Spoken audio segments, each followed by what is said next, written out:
Ngàyជំរាបសួរថ្ងៃនេះយើងនឹងរៀន4ប្រយោគប្រយោគទី1គឺត្រូវតែអញ្ចឹងត្រូវតែធ្វើអ្វីមួយនៅក្នុងភាសាកូរ៉េ heya heo heya heo ត្រូវតែធ្វើអ្វីមួយត្រូវតែបូកសកម្មភាពមកអញ្ចឹងយើងមកមើលនៅក្នុងប្រយោគពេញរបស់យើងថ្ងៃនេះត្រូវតែនិយាយគ្នាជាមួយមិត្តភក្តិ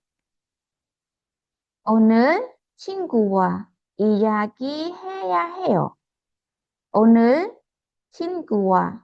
이야기해야 해요. 오늘 친구와 이야기해야 해요. ថ្ងៃនេះត្រូវតែនិយាយគ្នាជាមួយមិត្តភក្តិប្រយោគទី2 하는 게 좋아요. នេះគឺជាជំរើសមានន័យថាជំរើសមួយណាដែលយើងគួរធ្វើអញ្ចឹងធ្វើវាទើបល្អឬក៏ទើបប្រសើរនៅក្នុងប្រយោគភាសាកូរ៉េ 하는 게 좋아요 អញ្ចឹងធ្វើវាល្អធ្វើវាទើបល្អអញ្ចឹងធ្វើអ្វីអញ្ចឹងយើងមកមើលនៅក្នុងភាសាខ្មែរហាត់ប្រាណរាល់ចុងសប្តាហ៍ទើបល្អឬក៏ហាត់ប្រាណរាល់ចុងសប្តាហ៍ទើបប្រសើរអញ្ចឹង주말마다រៀងរាល់សប្តាហ៍운동하는 게 좋아요 주말마다 운동하는 게 좋아요 អញ្ចឹងរៀងរាល់ចុងសប្តាហ៍ហាត់ប្រាណគឺវាល្អប្រសើរទើបវាល្អប្រសើរ 주말마다 운동하는 게 좋아요 주말마다 운동하는 게 좋아요 យើងមើលប្រយោគទី3ថាអត់ធ្វើវាក៏បានដែរអត់ធ្វើអ្វី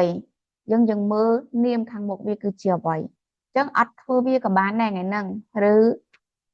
ពេលណាក៏បានដែរដែលយើងគិតថាយើងអត់ធ្វើវាក៏បានអញ្ចឹងយើងដាក់នាមខាងមុខហ្នឹងមកអត់ធ្វើវាក៏បានដែរអញ្ចឹងនៅក្នុងភាសាកូរ៉េ ane to theo ប៉ុន្តែយើងអត់ដឹងថាអត់ធ្វើអីទេគាត់អត់ដឹងថាប្រយោគហ្នឹងអត់ធ្វើវាក៏បានដែរ ane to theo ប៉ុន្តែយើងមើលនៅក្នុងប្រយោគពេញថ្ងៃនេះអត់បោកខោអាវក៏បានដែរថ្ងៃនេះអត់បោកខោអាវក៏បានដែរអញ្ចឹង 오늘 빨래를 안 해도 돼요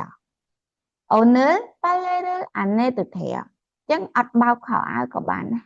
ថ្ងៃហ្នឹងអត់បោកខោអាវក៏បានដែរ 오늘 빨래를 안 해도 돼요 អញ្ចឹងយើងមកមើលនៅក្នុងប្រយោគទី4ប្រយោគទី4 뭐뭐 하면 안 돼요 뭐뭐 하면 안 돼요 មានន័យថាប្រសិនបើធ្វើសកម្មភាពមួយហ្នឹងគឺអត់បានទេ 뭐뭐 하면 안 돼요 អញ្ចឹងយើងមកមើលនៅក្នុងប្រយោគពេញរបស់យើងនិយាយទូរស័ព្ទនៅទីនេះអត់បានទេឬក៏នៅទីនេះនិយាយទូរស័ព្ទអត់បានទេ 여기서 통화하면 안 돼요